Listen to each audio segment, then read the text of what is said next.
All right. I hope you had a good first two sessions there with Dr. Wickert and Elise Fitzpatrick. Let me tell you about an opportunity just to, if you're interested in even more training at the graduate level. So on your screen right now, I believe you should be able to see the screen. Faith Bible Seminary. You can earn a master's degree in biblical counseling. And there's an information meeting on that. And that's going to be Tuesday, September 14th at 8:30 p.m. Eastern Time. So just next Tuesday. And, you can sign up for that meeting at faithlafayette.org/MABC meeting sign up. Okay, so this that's on your screen right now, that thing that I just highlighted right there. So faithlafayette.org/MABC meeting sign up. That'll be where you sign up for just more information on that.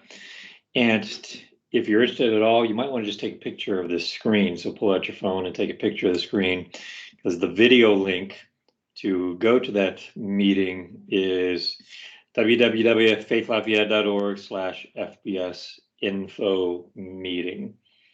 Okay, so get a hold of those if you are interested in a Master of Arts in Biblical Counseling. Graduate level program, 36 credit hours, and 12 classes that are graduate level, three credit hours each.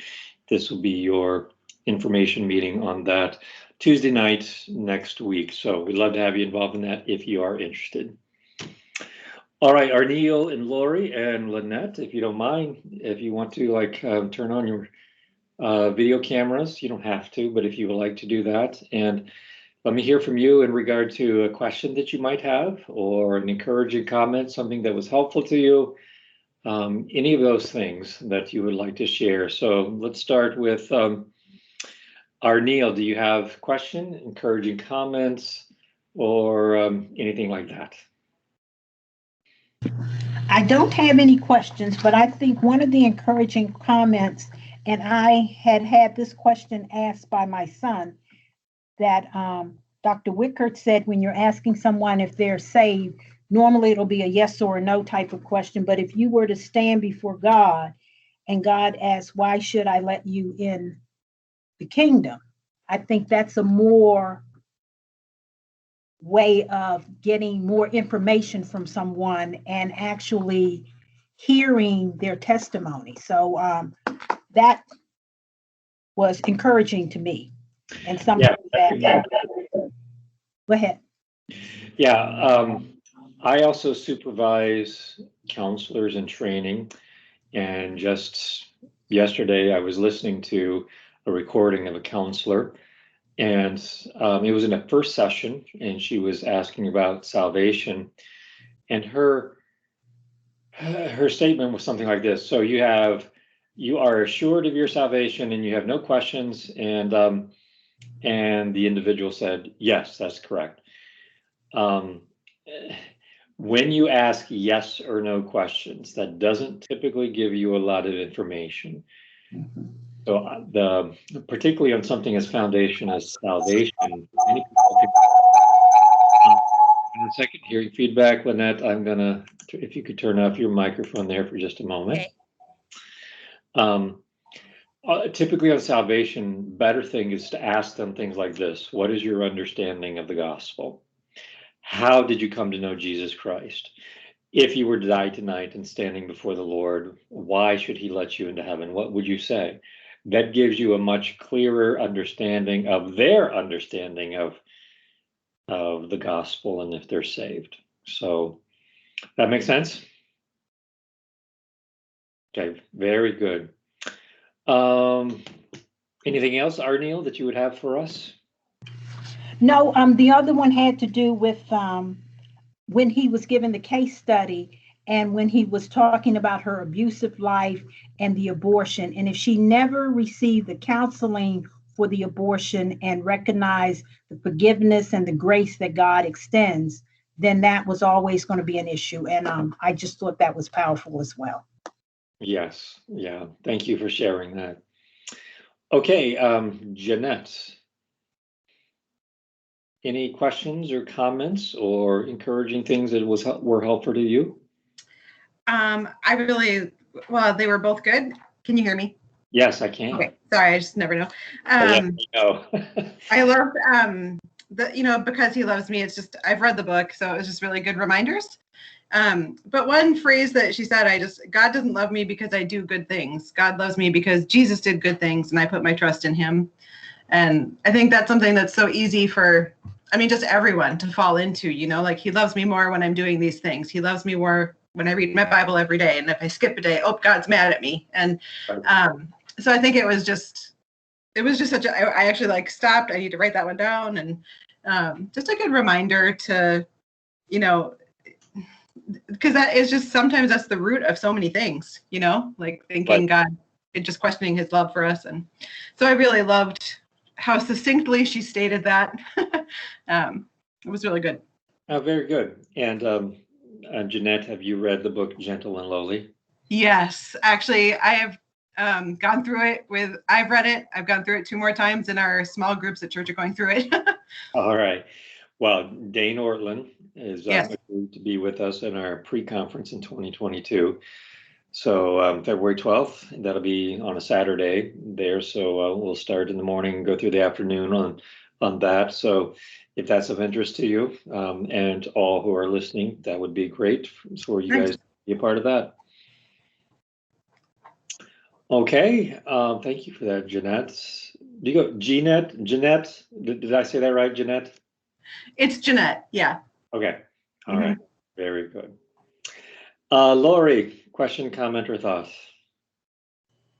I just thought all the references in both sessions to the gospel was so good, and I thought in Dan's one of the things he talked about at the end was the importance of encouraging and helpful words to develop trust and peace that will continue to push the counselee forward.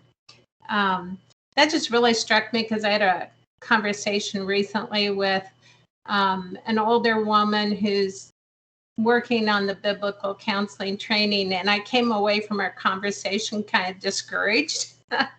And I thought, okay, this is a good reminder for me when I'm talking to somebody else that we really do need to be encouraging. And so I thought his comment to develop trust and peace that will continue to push the counselee forward was just really, really a good thing and a good thing to remember. I like several of the things. I thought Elisa's was really, really good. Just the constant reminders to go back to the gospel.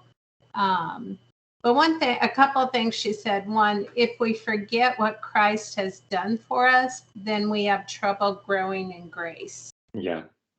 And, sometimes when I feel like I'm stuck or not growing, it's like, okay, then I need to go back and make sure. And I do try to go through, I love the gospel primer. And yeah, I do too. I do try to go through that, not every day, but so, frequently. And then one other comment, if I forget that I've been forgiven, then I won't have to have the courage to get up and fight again. And I thought that was really helpful for those times when we're just really up against a lot and we're discouraged. Just important to remember that. So very, very good. Very good. Really good. And I did type another question in the chat thing about resources for dealing with a spouse with ADD. So I don't know if you saw that, but I put that in there. So I just see it right now. And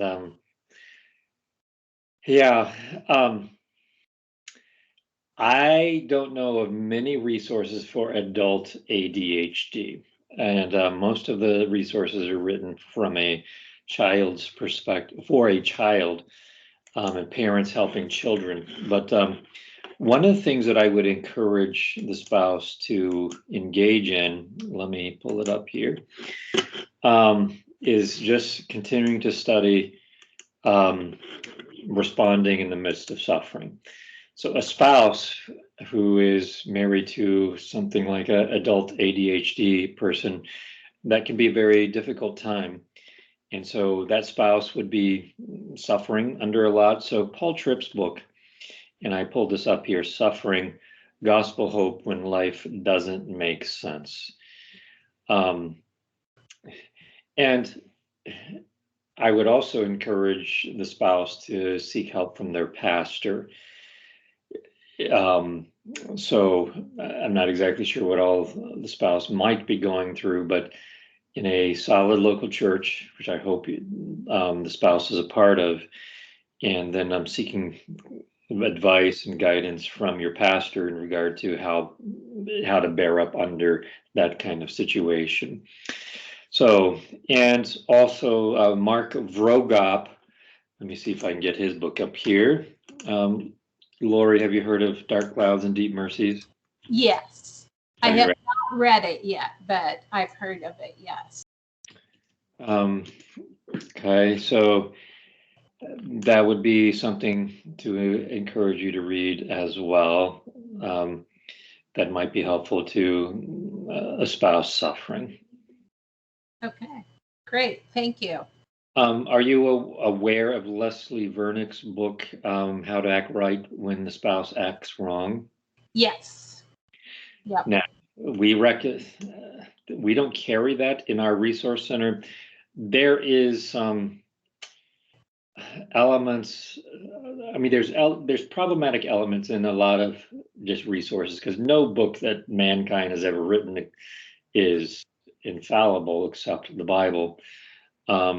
But there's some elements of self-esteem in how to act right when your spouse acts wrong that we would not agree with. And Leslie Vernick has also gone beyond what we would probably encourage in some of our more recent writings as well. So just be careful. But so the best thing that I can encourage you is probably on books on suffering for the spouse that might be dealing with a challenging husband or spouse. Okay, Lynette, do you have any thoughts or questions or comments? Wait. Yeah, Lynette. Okay. Hi. You are logged in twice, and I am going to Okay. remove one of you. I think I just dropped out once, so I should be logged in just once. So yeah, so that works. So very good. Can you hear me okay? Yes. Okay, so I'm Lynette and this is Deanna. Hi, Deanna. And we're watching it together. So on track 3. Okay. So Deanna, did you have any comment? Or I'll share my comment first. What Elise just said, I thought was so powerful that I really liked was you are more sinful and flawed than you ever dared believe. Sometimes pride can raise its, ugly head, and we think we're doing so well, and yet to really understand that we are more sinful and flawed, yet you are more loved and welcomed than you ever dared hope. So completely forgiven, and God has no wrath left for you. I love that God has no wrath left for you. Kind of goes back to, but if I'm not doing what I know I should be doing, or the sin of omission or commission, it's still God's grace is so much greater, and he doesn't want to, give me any wrath. I am forgiven, and he chooses not to give wrath to me. So it's it's grace upon grace, and I thought that was so good when she, Yeah, that's a very succinct way of talking about the gospel. You're more wicked than you ever know, and Yeah. but you're more loved than you can imagine. So that's very helpful. yeah. And to understand that, God gives grace upon grace. Yeah. So for those times. So thank you. Here's Deanna. It's 8 o'clock, and I need to keep you folks somewhat on a schedule. So, Deanne, you can save a comment maybe for tomorrow as well. So, so what's next is ADHD. So, Lori, that'll be good for you to watch, all of us to watch, and then counseling teens and sexual sin as well. So, and then tomorrow morning. So I will see you again tonight, but tomorrow morning I'll see you bright and early at 8 o'clock a.m. Eastern time. That is Eastern time.